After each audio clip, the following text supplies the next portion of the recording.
हमें जो है नेटवर्क के अंदर पैच पैनल्स की क्यों ज़रूरत पड़ती है और कौन कौन से नेटवर्क्स के अंदर जो है हमें पैच पैनल की आवश्यकता पड़ती है और क्यों ये इंस्टॉल करना पड़ता है। सो दोस्तों, इस वीडियो में हम इसी विषय पे पूरा कंप्लीट बात करने वाले हैं। सो इस वीडियो को एंड तक देखना ना भूलें। मैं हूं मंजीत सिंह और आप देख रहे हैं आपका अपना चैनल टेक गुरु मंजीत।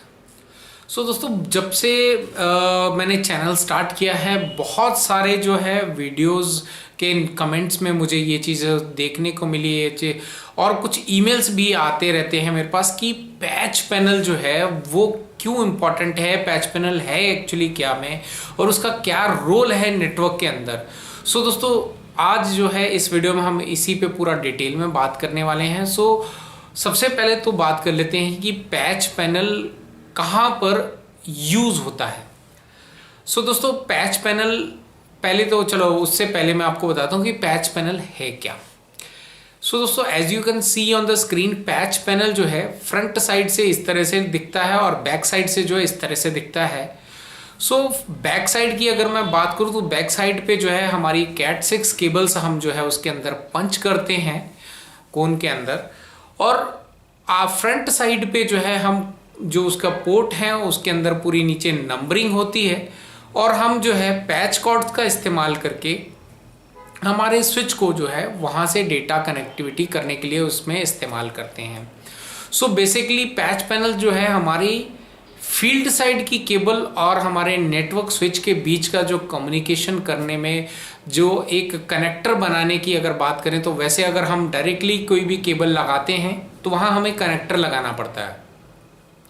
अब यहाँ पे बहुत सारी केबल्स होती हैं, वहाँ पे हम कनेक्टर्स का इस्तेमाल ना करके हम जो है पैच पैनल्स का इस्तेमाल करते हैं। जो केबल है वो डायरेक्टली इस पैच पैनल के बैक साइड पे टर्मिनेट करके और फिर फ्रंट साइड से जो है पूरा इसको पैच पैनल के पैच कॉर्ड्स के ज़रिए जो है हम स्विच के साथ कनेक्टिविटी करते हैं।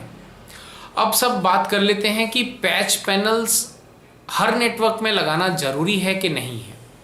पैच पैनल जो है वो ज़रूरी नहीं है कि आप हर नेटवर्क के अंदर जो है उसको प्लान करें। अब फिर कौन से नेटवर्क के अंदर इसको प्लान करें और कौन से में नहीं करें, चलिए इस पे ज़रा बात कर लेते हैं। ऐसे नेटवर्क जो आपके घर के अंदर है, सपोज आपका घर है, आपके घर के पास अंदर जो है 2 डिवाइस वाईफाई के लगे हैं, 2-3 केबल लगी हुई हैं जो कि आपके वॉल के अंदर जो फेस प्लेट्स हैं वहाँ पे टर्मिनेट हो रखी हैं और वहाँ से लाके जो है आपका जहाँ पे एक जगह राउटर पड़ा है वहाँ पे जो है या फिर नेटवर्क स्विच पड़ा है वहाँ पे आप उसको केबल को डायरेक्ट जो है क्रिम्पिंग करके जो उसका जो कनेक्टर है वो क्रिम्प करके जो है उसको यूज़ कर सकते हैं। यहाँ पे आपको जो है पैच पैनल की आवश्यकता नहीं है। और ऐसे नेटवर्क जो कि छोटे हैं, जहाँ पे बहुत बड़ा नेटवर्क नहीं होता है और जो है उसमें हमें कोई आगे कोई फर्दर एक्सटेंशन नहीं करना है या फिर हमें उस नेटवर्क के अंदर कोई और छेड़खानी नहीं करनी है एक बार लग गया तो, सो ऐसे नेटवर्क के अंदर आपको पैच पैनल की कोई भी आवश्यकता नहीं पड़ती। तो ऐसे में आप जो केबल आपकी फील्ड साइड से आ रही है वहाँ पे डायरेक्टली जो है कनेक्टर उसमें क्रिम्प करके जो है आप उसको स्विच में लगा दें तो वो आपके लिए ज़्यादा बेनिफिशियल होगा रेदर देन पैच पैनल। तो फिर पैच पैनल रिक्वायर्ड कहाँ पर है? पैच पैनल दोस्तों रिक्वायर्ड है बड़े नेटवर्क्स में या फिर ग्रोइंग जितनी कंपनीज जो स्लोली ग्रेजुअली जो है एनहेंस होती चली जाती हैं, जहाँ पे नंबर ऑफ एम्प्लॉयज इंक्रीज होते हैं, वहाँ पे ऐसे नेटवर्क्स के अंदर जहाँ पे नेटवर्क एक जो काफ़ी स्टार्टिंग में ही काफ़ी बड़ा होता है लेकिन स्लोली ग्रेजुअली और ज़्यादा बड़ा होते चलता है, तो ऐसे में जो है हमें पैच पैनल्स की आवश्यकता पड़ती है। तो क्यों पड़ती है हमें वहाँ पे आवश्यकता? रीज़न कोई बेनिफिट नहीं है कि हम तो डायरेक्ट केबल कोई भी आके उसमें क्रिम्प कर सकते हैं। अब फॉर एग्जांपल एक ले लेते हैं, आपने जब पूरा नेटवर्क सेटअप किया, ठीक है, तो आपके पास एक केबल सपोज कर लीजिए जो एंड में है, आपके पास 2 मीटर की केबल बची है। अब 2 मीटर की केबल जो है आपने टर्मिनेट उसके आगे जो क्रिम्प पर जो उसका जैक है वो क्रिम्प करके उसको डायरेक्टली केबल स्विच के अंदर डाल दिया, वो नेटवर्क चालू हो गया। इसी तरह जो है आप सारी चीज़ें कर सकते हैं। अब यहाँ पे अब सपोज कर लेते हैं कंपनी ने एनहेंस किया और एम्प्लॉयज ऐड हुए, सो और केबल्स आई। अब जो नई केबल्स आई वो केबल्स के लिए भी आपने जो है पैच पैनल इस्तेमाल नहीं करा। अब जो नए स्विच लगेंगे, अब सपोज कर लीजिए कुछ एम्प्लॉयज को जो है ग्राउंड फ्लोर पे थे, उनमें से कुछ एम्प्लॉयज जो ग्राउंड फ्लोर पे रह गए, नए एम्प्लॉयज कुछ ग्राउंड फ्लोर पे अकोमोडेट कर दिए और कुछ पुराने जो एम्प्लॉयज थे वो कर दिए सेकंड फ्लोर पे। लेकिन इन सबका जो नेटवर्क है वो एक ही जगह से जा रहा है। तो ऐसे में जो आपने पहले केबल यूज कर रखी थी वो केबल को आपको ऊपर ले जाना है या ऊपर से नीचे कहीं पे पोर्ट शिफ्टिंग कर रहे हैं, तो वहां पे आपको जो है पैच पैनल होगा तो बहुत आसानी होती है, क्योंकि पैच पैनल लगा है। जो वहां से फील्ड साइड से आपकी केबल्स आ रही हैं वो बैक साइड पे टर्मिनेटेड है, ना आपके स्विच की पावर को डिस्टर्ब हो रहा है, ना ही आपको रैक के बैक साइड पे कोई काम करना पड़ रहा है। और आपको अगर केबल ऊपर शिफ्ट करनी है, नीचे वाले पोर्ट से ऊपर पोर्ट पे लगानी दूसरे स्विच के, तो आपको डायरेक्टली वो के पैच जो कॉर्ड है वो हमें फ्रंट से ही निकालनी है दोनों साइड से, और जो है उसको अच्छे से वापस ड्रेसिंग करके जो है ऊपर साइड पे लगा दिया।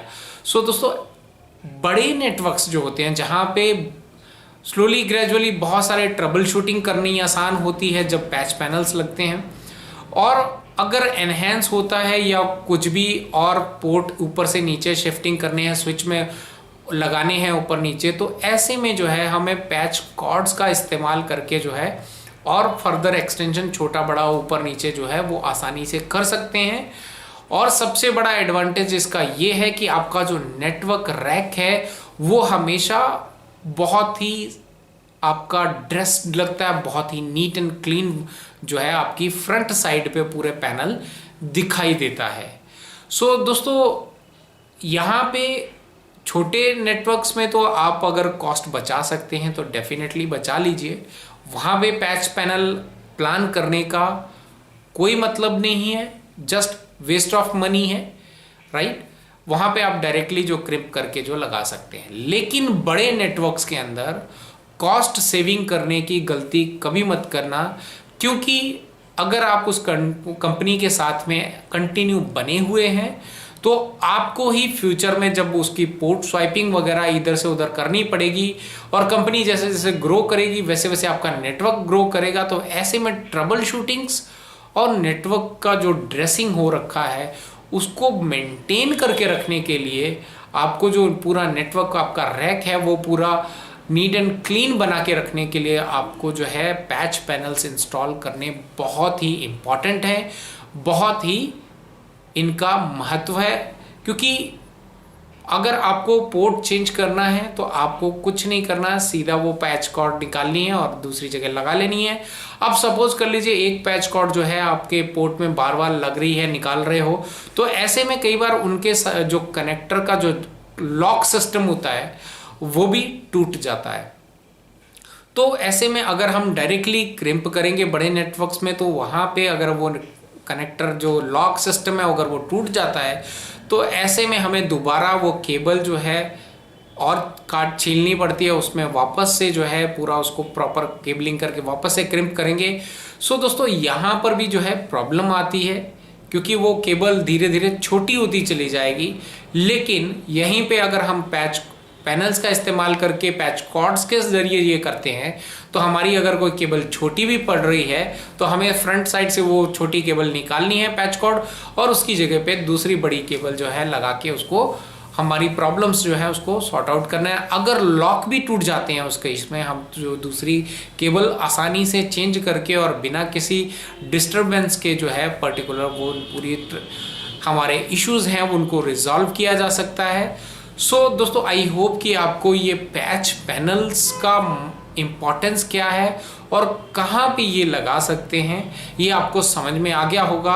अगर फिर भी आपका कोई क्वेश्चन है तो आप मुझे कमेंट बॉक्स में या फिर ईमेल करके पूछ सकते हैं। सो अगर आपको ये वीडियो अच्छा लगा है लाइक करें, शेयर करें, और जिन्होंने मेरा चैनल अब तक सब्सक्राइब नहीं किया उनसे रिक्वेस्ट करूँगा कि मेरे चैनल को सब्सक्राइब करें। डाउन में नीचे साइड पे एक रेड कलर का बटन है और ये सब्सक्राइब करना कंप्लीटली फ्री है, इसमें कोई भी पैसा नहीं लगता है। सो दोस्तों सपोर्ट करें मेरे चैनल को ताकि ये और जल्दी से ग्रो कर पाए। सो दोस्तों इस वीडियो के लिए इतना ही। अगला वीडियो आने तक सेफ रहें, अलर्ट रहें and be always good to others.